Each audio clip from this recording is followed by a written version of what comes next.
What's up, guys? I'm Rhett. Welcome back to Lawn Insider. Welcome back to the channel, y'all. It is Saturday, November 5th, and the lawn is still going really strong. The Bermuda is not showing any signs of checking out just yet. And of course, we've got Game 6 of the World Series tonight, so I am sporting my Astros Altuve jersey here. Hopefully they go ahead and take the series tonight. But in today's video, I actually wanted to talk about mulching versus bagging your clippings.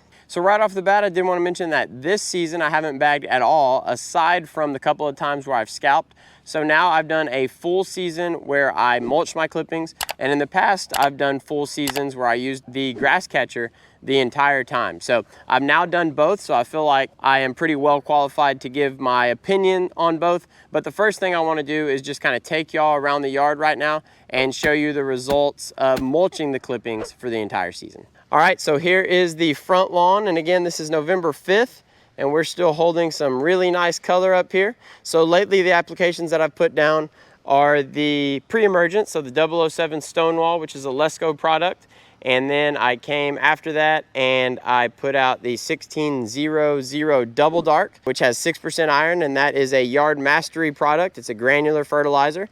And then after that, I kind of made a cocktail of the Green County fertilizer products, which are liquid products, and I put that on there as well. And you can tell that we got a really nice color response here in the front yard. Also, we had the added benefit of having a couple of days of rain, which we haven't had really all season if you've been following the channel. So November 5th, still looking really strong up here in the front. And here is a shot of the side yard, which is also holding up really well. And the few dry spots that we kind of had scattered throughout this part of the lawn have gone away, or at least dissipated a little bit due to those showers that we've been getting. And again, we had a really nice color response with those products on the side yard too. So now let's head to the back. The backyard is looking beautiful too, and I'm actually probably most proud of the backyard just because it recovered from a late September verticut, where I verticut and then scalped it down, and then it gets the most wear and tear from the dogs. And then my son loves to come out here and run around all the time too, which is exactly what backyards are for. So I'm not complaining in any way. I'm just saying the backyard gets a lot more wear and tear than the front yard. And I think that it is still looking great. We still have really nice color. Now the backyard does have a little bit of urine spot damage here and there, but really nothing too bad. And then in the far side of the yard, in the very middle, so the part that's probably furthest away from my sprinklers, you can see that I've got a little bit of a dry spot. So maybe I can come out here and either use my above ground tripod sprinkler on this area or just hand water this area a little bit more. And I think I can get the color to match the rest of the lawn here. But overall, I would say the backyard is looking really good too. So I wanted to show y'all that just so y'all could see that the lawn is still looking really good this late into the season, and I haven't been doing anything but mulching my clippings all year, especially for you guys that reel mow, because I know there's a lot of talk that if you aren't using your grass catcher, that you're gonna have some thatch buildup from those clippings and you're gonna have trouble reel mowing at a shorter height of cut, and that hasn't been my experience at all. Now, with that being said, I am out here mowing all the time. So that's one thing where I definitely practice what I preach. I am mowing frequently. And when you mow frequently, you're able to cut off just a little bit of the grass blade. And with a reel mower where you're not getting like that true mulch, that's really important because you're not putting down long blades of grass back into the canopy. Now, if you let the grass get away from you a little bit, and again, if you're reel mowing, then you might want to consider bagging regardless, just so you're not throwing down, longer clippings of grass back into the canopy, because that probably could cause a little bit of thatch buildup. So which one is actually healthier, bagging or mulching? So you've probably heard that mulching throughout the season is equivalent to kind of a free application of fertilizer. When you add up all those times that you mow and leave your clippings on the lawn, you're kind of microdosing a little bit of organic fertilizer each time, and that nitrogen is being put back into the lawn. So obviously that's a benefit that mulching has that bagging doesn't.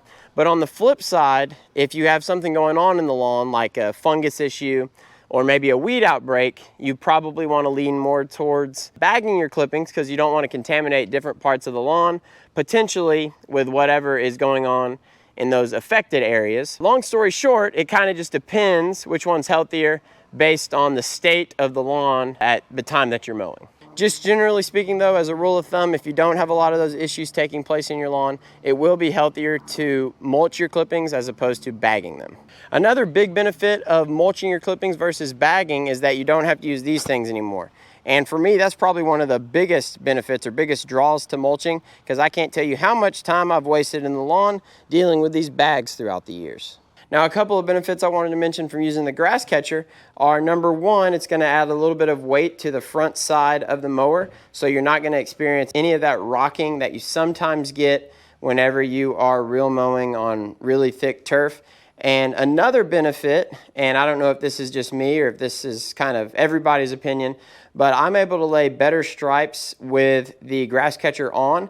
Probably for one, because it's a little heavier. But another thing that I like about the grass catchers is that they have these marks on them that show you where the edge of the cut is. And that is really beneficial when mowing, and you can't really see that nearly as well when the grass catcher is off. So I'm able to lay better stripes with the grass catcher on than without it. With that being said, it's a lot lighter and easier to maneuver around the tight areas without the grass catcher on, and you're not having to stop every few minutes to go empty the grass catcher into one of those leaf bags.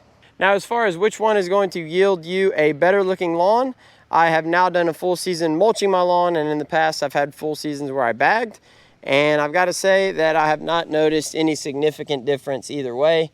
So really, I think it's just going to come down to personal preference. If you're someone who wants to bag, then continue to bag.